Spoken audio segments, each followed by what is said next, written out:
Dans cette vidéo, on va voir ensemble pourquoi j'ai arrêté le dropshipping. C'est parti.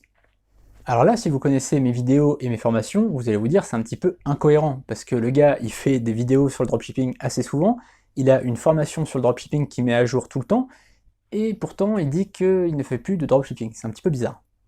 Non, en fait, ce que j'ai arrêté, c'est le dropshipping pur. C'est-à-dire, vous avez un site, vous avez un client qui passe commande sur le site, et vous avez votre fournisseur qui livre directement le client sans facture. Ça, j'ai arrêté. Maintenant, ce que je fais, c'est que j'achète un mini-stock à mon fournisseur lorsque je vois que le produit se vend bien. C'est-à-dire qu'au début, je pars en dropshipping pur, donc sur quelques jours, quelques semaines, et quand je vois qu'un produit se vend bien, eh bien j'achète un mini-stock. Ça peut être un exemplaire de 5, 10, 15, 20, 25, 30.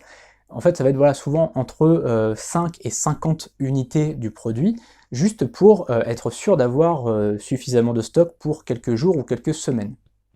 Mais en plus de ça, j'achète des petites boîtes, ça peut être des petites boîtes en bois, ça peut être des petites boîtes en cuir, enfin en simili-cuir, pour donner une impression de produit de meilleure qualité. C'est-à-dire que si vous faites livrer directement le client par le fournisseur, bah, le client il va recevoir un truc moche, un truc vraiment bas de gamme. Alors que si vous réemballez vous-même des choses, vous mettez une petite boîte en bois toute petite, vous mettez une petite boîte en simili-cuir comme je disais, bon bah tout de suite ça donne une impression de qualité supplémentaire.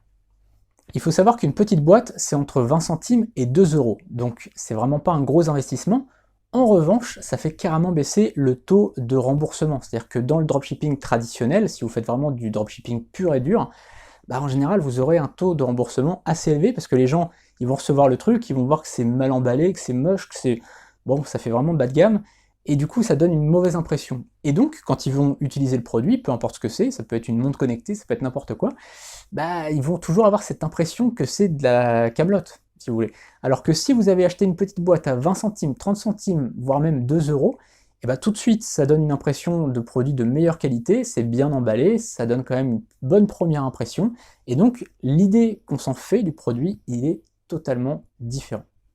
Voilà, c'est tout pour cette vidéo. Si vous voulez plus de conseils, n'hésitez pas à rejoindre ma formation gratuite et ma formation payante. Commencez évidemment par la formation gratuite, on verra beaucoup de choses ensemble. Ça sera du face caméra comme ça, et vous pourrez poser vos questions juste en dessous des vidéos, soit en public, soit en privé. Voilà.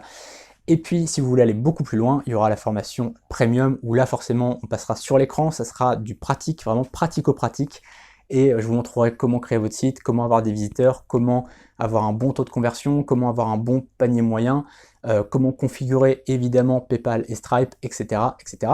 On verra tout dans la formation qui est juste en dessous. N'hésitez pas à vous abonner à la chaîne pour recevoir toutes mes prochaines vidéos. À très bientôt.